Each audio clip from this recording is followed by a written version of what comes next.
Fjárfestar og ágætu gestir, velkomnir á þessari fjárfestakynningu á ársuppgjöri Síldarvinnslunnar fyrir árið 2025 og jafnframt á ársfjórðungi ársins. Nú, ef við förum svona fyrst í ársfjórðunginn og það helst á starfseminni að veiðar og vinnsla á síld gengur mjög vel á tímabilinu. Sala gekk vel og markaðir voru sterkir fyrir okkar helstu afurðir. Landvinnsla í Grindavík gekk vel og var í rauninni án röskunar og eldsumbrot höfðu engin áhrif á hana. Frystitogarinn Blængur fiskaði vel á tímabilinu, góður afli á ísfiskskipum félagsins og rekstur hlutdeildarfélagsins Arctic Fish gekk betur á síðasta ársfjórðungi en fjórðungum þremur þar á undan, þar sem hann var á núlli á síðasta ársfjórðungi. Nú, ef við horfum á árið í heild sinni þá var þetta mjög gott rekstrarár árið 2025. Veiðar og vinnsla bolfisks og uppsjávarfisks gengu vel á árinu. Sölur voru góðar og markaðir sterkir. Nú, vinnsla í Grindavík var með eðlilegum hætti í bolfiskinu þar og það gekk vel. Áskoranir voru í rekstri á hlutdeildarfélagi okkar Arctic Fish sem að vegur þungt í reikningnum eins og sést þegar á til hlutdeildarfélagi eru skoðuð. En eins og ég sagði áðan þá lagaðist á síðasta ársfjórðungi og var ekið á núlli þann fjórðung en það var umtalsvert tap á starfseminni fyrstu 3 fjórðunga ársins. Nú, annar hlutdeildarfélag okkar Polar Pelagic sem gerir út uppsjávarskipin Polar Amarok og Polar Amazok á Grænlandi gerði gott ár og vegur það mjög þungt, mjög góð makrílvertíð félagsins. Nú, ef við hendum okkur bara í helstu lykiltölu tímabils fjórðungsins þá voru rekstrartekjur $92 milljónir á móti 88 ári áður. EBITDA tímabilsins var $32,6 milljónir. EBITDA hlutfall var 35,4%, á sama tímabili fyrra var það 29,4%. Og hagnaður fjórðungsins nam $19,2 milljónir í stað 15,7 ári áður. Við veiddum einhver 38.000 tonn af fiski á móti 44.000 tonnum ári áður og við framleiddum 22.900 tonn af afurðum á móti 29.000 tonnum ári áður. Þarna munar mest samdrátt auðvitað í fiskimjölsverksmiðjunni sem við sjáum eftir. Heildareignir samstæðunnar í lok árs voru $1.111,6 milljónir. Eiginfjárhlutfall félagsins mjög sterkt, 66,1%. Handbært fé áramót var $97,3 milljónir. Netto vaxtaberandi skuldideild með EBITDA eru 1,14 og meðalgengi fjórðungsins var 125,16 á dollar. Á sama tímabili fyrra var það 137,7 þannig að dollarinn hefur fallið töluvert. Nú, ef við skoðum leikjutölu fyrir árið 2025 þá voru rekstrartekjur samstæðunnar $378,4 milljónir. EBITDA nam $115,4 milljónir. EBITDA hlutfall ársins 30,5% og hagnaður $63,8 milljónir. Við veiddum 173.000 tonn af fiski sem svipað árið áður en það voru 172.000 tonn og við framleiddum einhver tæp 100.000 tonn af afurðum. Nú, ef við skoðum fjórðunginn þá veiddu uppsjávarskipin hjá okkur 30.000 tonn, voru með 35.000 tonn tæp árið áður. Þarna vegur náttúrulega þyngst veiði á síld, á norsk-íslenskri síld. Við sjáum líka ef við skoðum kolmunana þá veiddu 18.200 tonn á tímabilinu 2024 í kolmuna en ekki 8.000 tonn á síðasta ári. Þannig að það eru sveiflur þar. Nú, síðan erum við alltaf með þessa mynd þarna hægra megin sem sýnir stöðu aflaheimilda. Það er að segja úthlutað út á áætlaðri ráðgjöf og hvað við eigum eftir að veiða og eins hvað við veiddum. Þarna sést kannski helst að það lítilleg aukning í síldinni, gríðarlegur niðurskurður í makríl. Við vorum með úthlutun upp á 15.600 tonn í makríl í fyrra en núna úthlutun ekki nema 3.700 tonn.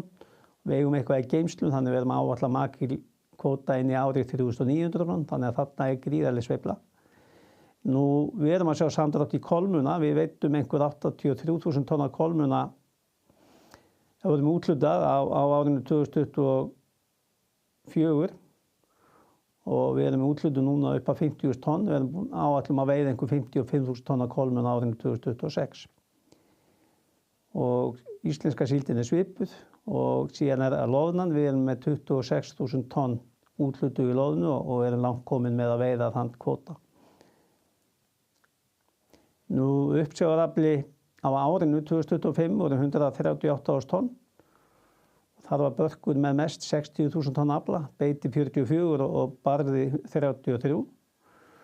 Nú þyngst í veiðin kolmunin 82.000 tonn og síðan að makríll 17.200 tonn og síðan það síld norsk-íslensk 14.000 tonn og íslenska síldin 22.000 tonn tæp. Nú uppsjáðu vinslan á ársfjórðungi, hérna sést kannski sveiflan í magni, sérstaklega í fiskimjölsverksmiðjunum. Við vorum ekki með að 22.000 tonn tæp á móti 38.000 tonnum ári áður, þannig að það mikil sveifla þarna niður sem að helgast auðvitað samdrætti í makríl móttöku og veiði. Nú uppsjáðu frystingi tók á móti 20.000 tonnum á móti 23.400 tonn ári áður. Nú framleiðsla afurða var 90.700 á móti 25.400 tonn ári áður. Og ef við skoðum vinnsluna fyrir árið 25 í heildseiði þá var móttaka fiskimjölsverksmiðjunna 132.000 tonn á móti 125.000 tonn ári áður, þannig að það aukning. Það vegur auðvitað helst meiri kolmunaveiði. Nú móttaka uppsjáðu frystingar 57.000 tonn tæp á móti 58.000 tonnum ári áður og framleiðsla afurða var 86.000 tonn á móti 91.000 tonnum ári áður. Nú ef við förum í bolfiskinn þá var bolfiskafli á fjórðungnum 8.000 tonn á móti 9.100 tonnum ári áður, þarna samdráttur. Þarna vegur kannski þyngst samdráttur hjá frystitogaranum Blank og helgast að því að hann var í slipp í septembermánuð og misti einn mánuð út úr veiði. Og ef við skoðum veiði eftir tegundum og samdráttin þar þá náttúrulega mest í samdrátturinn í þorskveiðinni hjá okkur. Við vorum með 4.700 tonn þorskveiði á þessu tímabili í fyrra, 2024 en ekki nema 3.900 eða tæp 2025. Síðan staða aflaheimilda þarna á myndinni hægra megin og við sjáum að við eigum eftir að veiða 8.500 tonn þorsk um áramót, 5.400 tonna ýsu sem svona svipað á árið áður. Þorskurinn aðeins niður. Nú bolfiskaflinn 2025 35.000 tonn og var 37.500 tonn ári áður, þannig að það 2.500 tonna samdráttur þar á milli ára og þar vegur náttúrulega þyngst samdráttur í þorski vegna lægri þorskheimilda. Nú bolfiskvinnslunar á fjórðungnum þá tóku á móti 2.200 tonnum í Grindavík í frystihúsinu þar á tímabilinu sem svipað og í 2024 og semst á þriðja ársfjórðungi. Móttaka saltfiskvinnslunar 2.400 tonn og það var 2.300 tonn ári áður, það svona 100 tonna munur þar. Framleiddum 3.200 tonna afurðum tæp á móti 3.600 ári áður og þarna munar helst samdrátt í sjófrystum afurðum vegna stopps á Blank í september. Nú ef við skoðum bolfiskinn allt árið 25 þá voru þetta 8.000 tonn sem voru tekin á móti í frystihúsinu í Grindavík sem auðvitað mikil aukning frá árinu áður þar sem þetta var bara 4.100 tonn sem helgast auðvitað því af gosórónum sem var 2024. Við fórum náttúrulega ekki í gang fyrir seinna eftir mitt ár 2024 með frystihúsið. Nú saltfiskvinnslan með 8.600 tonn var með 9.200 tonn ári áður og við framleiddum einhver 13.000 tonn af afurðum á móti 12.400 ári áður. En það samdráttur töluvert á frystitogaranum 800 tonn tæp og aukning í frystihúsinu í Grindavík. Annað svipað. Nú ef við förum aðeins í rekstrartölur fjórðungsins þá var veltan, rekstrartekjur $92 milljónir og rekstrargjöld námu $59,4 milljónir. Þannig EBITDA tímabilsins 32,6, rekstrarhagnaður 25,4 en afskriftir eru 7,1. Fjármálatekjur og fjármagnsgjöld eru $265.000. Áhrifarekstri hlutdeildarfélaga eru jákvæðan $316.000, þannig hagnaður fyrir skatta $24,4 milljónir.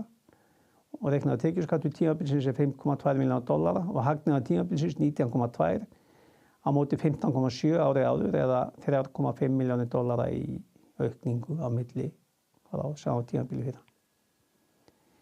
Nú ef við skoðum alltaf árið 2025 að þá voru rekstrartekjur 378 milljónir dollara á móti 325 árið áður, aukning upp á 53 milljónir dollara. Við erum með kostnað upp á 262,9 milljónir dollara á móti 241,1 milljón dollara árið áður. Það sveifla breyting upp á aukning upp á 21,8 milljónir dollara.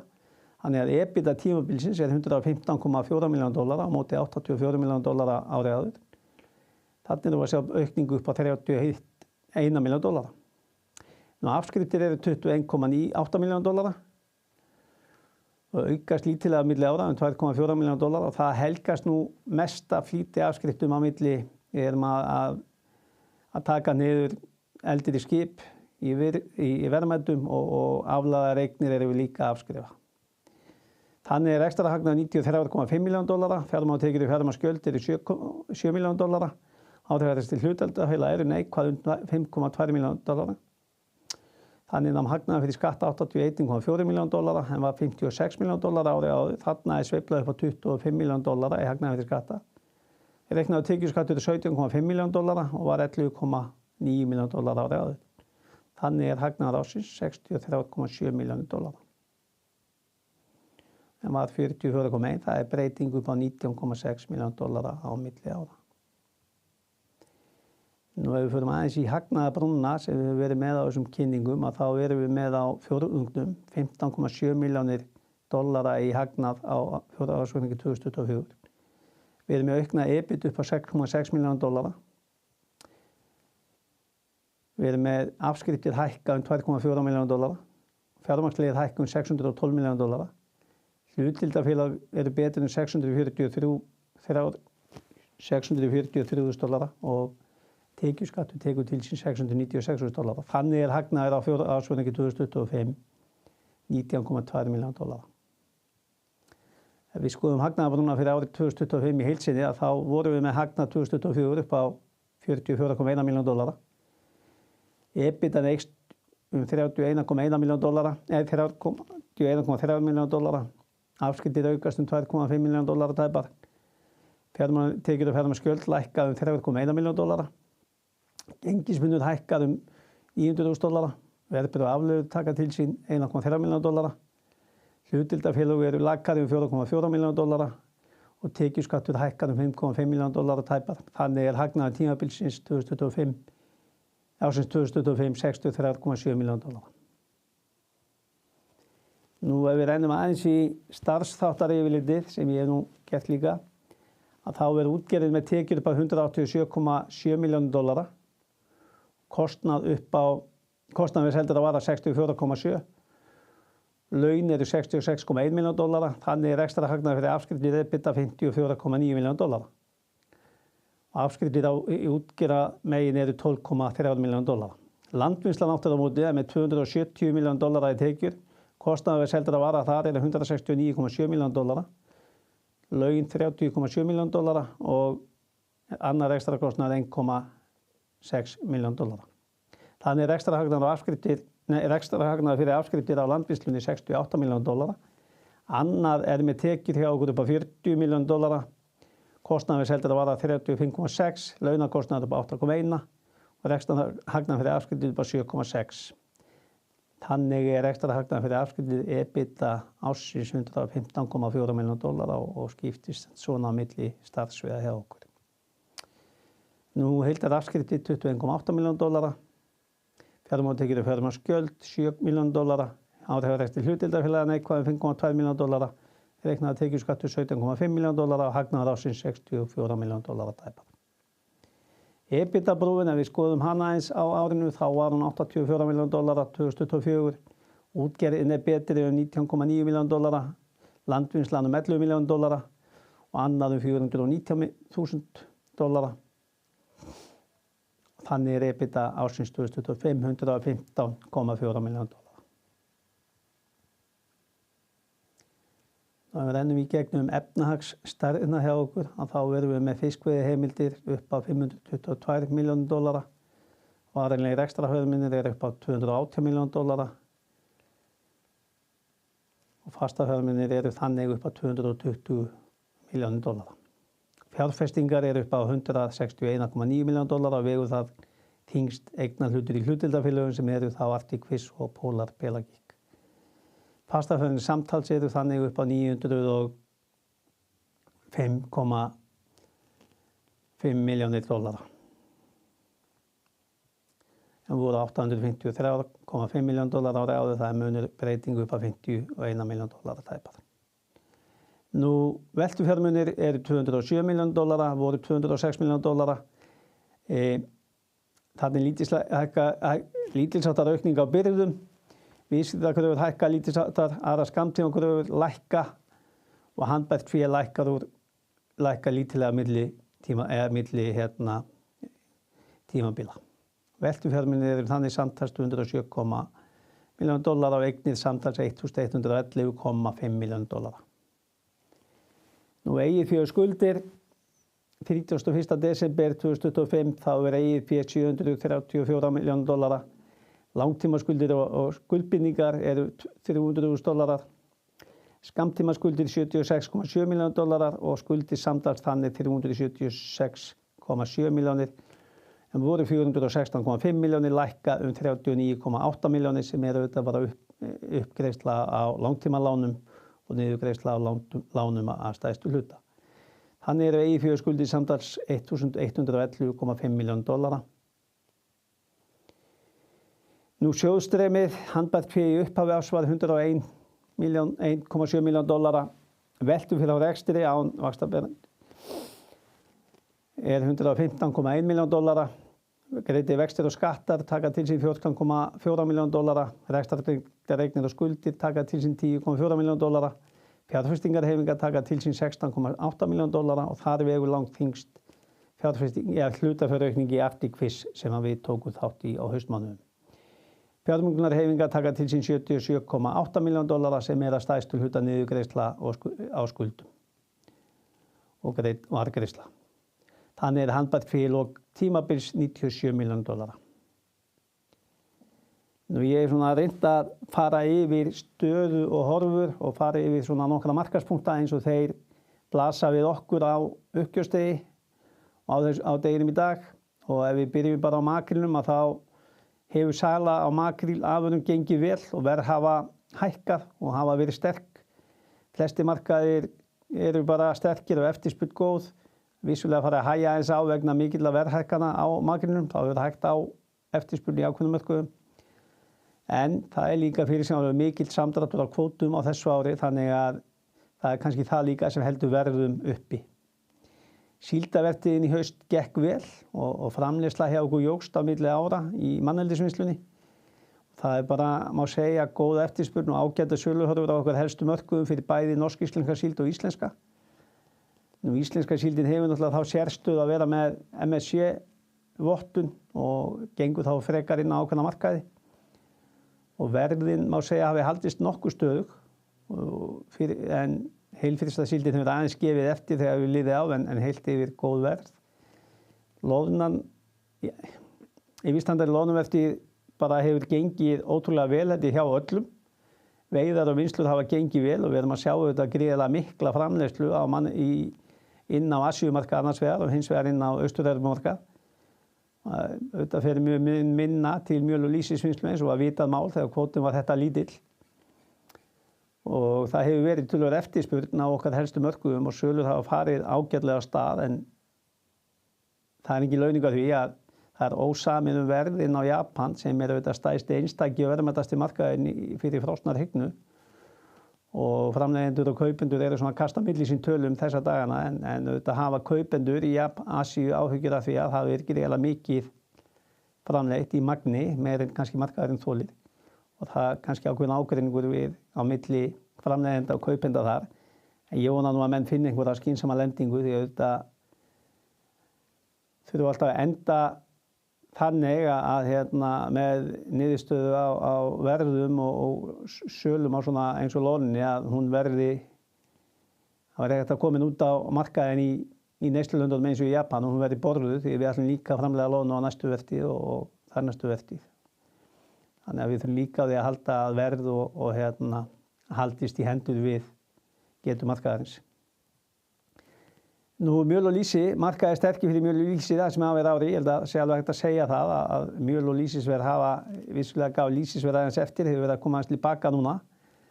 En það bara gott útlit á næstu mánuðum og við erum náttúrulega að bíða enn og aftur eins og ég oft sagt á þessum fundum eftir kvóta í Perú og Suður-Ameríku sem eru ráðandi í mjöl og lýsinu. Og ráða miklu, hvaða eru miklu kvótar, hvernig horfum við verða, en þar farið að kvissast út að menn eru farin að meta aukna líkur á El Niño veðurfyrirbærinu, þar sem að sjór í kringum Perú á þessum svæðum hlýnar mikið og gengur yfir svona hitabeltisstrókur hafið og hefur valdið samdrætti í afla á þeim tíma sem hann gengur yfir, þó það hefur oft verið fljótt að jafna sig, en þá hefur þetta veðurfyrirbæri valdið aflabresti. Nú, ef við förum í bolfiskmarkaðina þá einfaldlega mikil eftirspurn eftir bolfiskafurðum inn á Bretland og Evrópu og verð í bolfiski hafa bara verið há og eru há. Sala á ferskum og frystum þorsk og ísafurðum hefur gengið vel eða ágætlega. Verð hafa ekki hækkað til jafns við sjófrysting og saltfiskmarkaði og það er kannski ekki að því að þetta hafi sitið eftir, það kannski var bara búið að hækka þessi markaði komnir lengra upp á undan hinum mörkuðunum sem hafa verið að koma tilbaka og jafna sig. En eftirspurn og verð eru sterk á öllum þessum mörkuðum. Ég held að ég ætti að segja það enda svo sem gríðarlega mikill samdráttur í þorskveiði. Sjáum það hvað er að gerast í Barentshafi og hérna heima erum við ekki að sjá þorskstofninn rétta sér nægilega við. Nú, ef við kíkjum aðeins á heimsmálina, þá eru auðvitað tollar sem Bandaríkin hafa lagt á íslenska vörur. Þeir hafa ekki haft mikil áhrif á starfsemi síldarvinnslunni eða okkar vöru. Við erum ekki stórir inn á Bandaríkjamarkað og hafa ekki haft umtalsverð eða áhrif á okkar sölu þar. Nú, það er náttúrulega alveg ljóst, sérstaklega þessar nýjustu vendingar með stríði í Íran að það er vaxandi spenna í átökum víða og það náttúrulega mun skapa og við erum náttúrulega farin átt okkur að fá það í fréttum og vitum auðvitað að þetta sé átök núna fyrir botni í Íran að þetta mun valda, alla líkur á að þetta muni valda mjög mikilli olíukreppu, hækkandi verðbólgu á öllum mörkuðum, þannig að það mun væntanlega koma niður á kaupgetu og þannig að ég held að við þurfum að vera á tánum og fylgjast með þeim áskorunum sem að blasa við okkur á mörkuðunum út af þessari spennu og þeim átökum sem þarna hafa brotist út. Nú, ef við förum aðeins í bara stöðuna á framhaldið þá er árið 2005 mjög gott ár í rekstri síldarvinnslunnar og eitt af bestu rekstrarárum sem við höfum bara átt, gekk allt vel. Nú, árið 2026, við getum ekki sagt annað en að það fari mjög vel af stað. Ég meina, loðnuvertíðin í fullum gangi og veiðar og vinnsla þar hafa gengið vel. Við vorum að byrja hrognavinnslu í gærmorgun, fyrsta farminum í loðnurhogn, frysting búin og við erum í rauninni að klára núna að frystum einhver 6.500 tonn á loðnuvertíðinni sem er með því besta sem við höfum gert. Og hrognavinnslan fer vel á stað og þannig að við erum þokkalega bjartsýn inn í árið hvað þetta snertir. Vissulega erum við að sjá samdrátt í verðmætum tegundum eins og makríl sem auðvitað mun koma við okkur þegar líður árið. Og sama með kolmunan, við erum að sjá samdrátt í kvótum þar. Síldin er að rétta við sér eitthvað og við bara bindum vonir við að markaðir þar verði áfram sterkir og vegi eitthvað upp á móti. Það hefur gengið vel að vinna í Grindavík þrátt fyrir þessa óvissu vegna jarðhræringa og vinnslan þar hefur gengið vel og verð bara sterk. Nú, það er auðvitað mikil hækkun veiðigjalda á einstaka tegundum síðasta sumar, í þessu veiðigjaldafrumvarpi og átökum sem brutust út síðasta sumar. Og við erum náttúrulega að sjá það nú á fyrstu mánuðum að það er að koma fram gríðarlegar hækkanir á veiðigjöldum. Við erum að sjá bara mjög stóra prósentubreytingu á allir bolfiskskipunum hjá okkur og við munum fara betur yfir það síðar. Og á sama tími erum við að sjá hellingshækkun á öðrum opinberum gjöldum. Við erum að sjá hækkun á kolefnisgjöldum enn einu sinni og við erum að sjá í rauninni orkukostnað hækka gríðarlega mikið á innlendir orku. Vissulega er ákveðið svikalogn á meðan Norðural datt út, þá jókst framboð á raforku, þannig að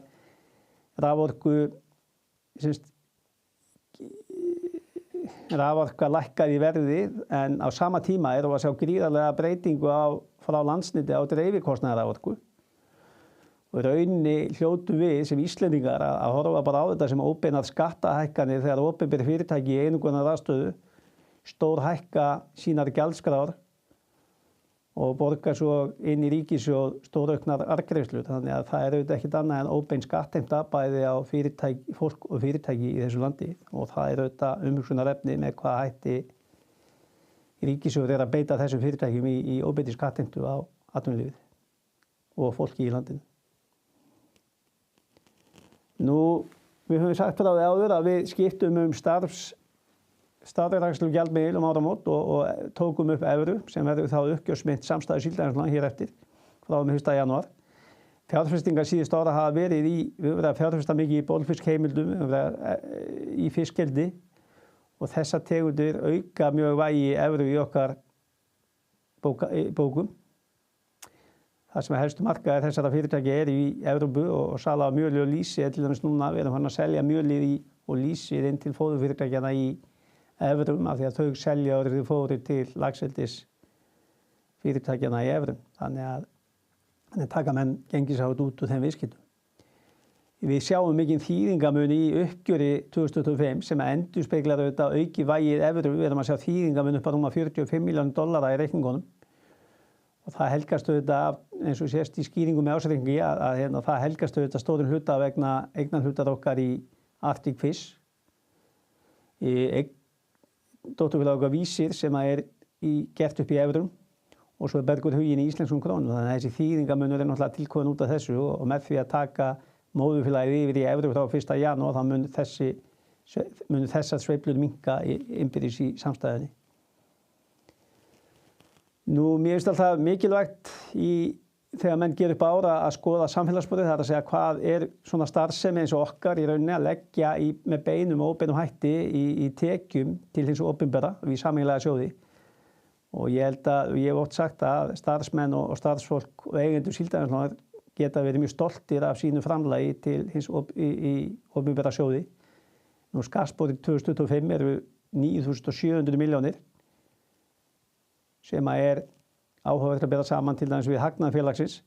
Nú, ef við skoðum einstaka lið í þessu, þá verðum við að horfa til þess að veiðigjöld hækka úr 1.270 milljónum í 1816 600 milljónir. Það var gríðarleg hækkun á veiðigjöldum, sérstaklega uppsjávartegundum frá árinu 2024 til 2025. Alveg óháð síðan þessum miklu sveiflum og breytingum sem eru gerðar á veiðigjöldum í frumvarpi sem átökin voru á síðasta ári.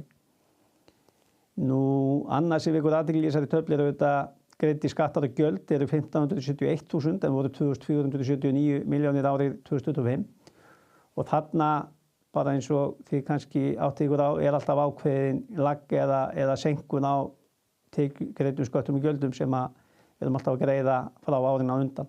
Þannig alltaf einu ári á eftir með þessa tölu. En heilt yfir þá getum við bara verið stolt af því sem við leggjum til samfélagsins og ég held að það sé mikilvægt í allri umræðu sjávarútveg og atvinnulíf almennt að þegar menn tala fjálglega að það sé í lagi að auka skattheimtu og skattleggja sem við hafa sagt að fyrirtækjaskattar séu verstu skattar í heimi. Það dragi mjög máttinn úr drifkrafti atvinnulífsins til uppbyggingar og fjárfestinga og framþróunar. Að þá held ég sé mikilvægt að menn skoði hlutlaust og heiðarlega hversu gríðarlega mikið þessi fyrirtæki að leggja til samfélagsins með beinum og óbeinum skattgreiðslum.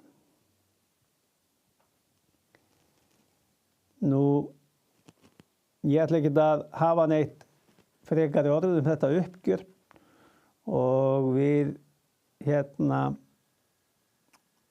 bara að segja það. Ég held að við getum verið bara ánægð með árið 2025. Þetta var gott rekstrarár eins og ég sagði áðan. Skattsporið okkar okkur til sóma og starfsfólk Síldarvinnslunnar held ég að getur verið ánægð með sitt framlag á árinu og að þessu sögðu þá þakka ég bara fyrir.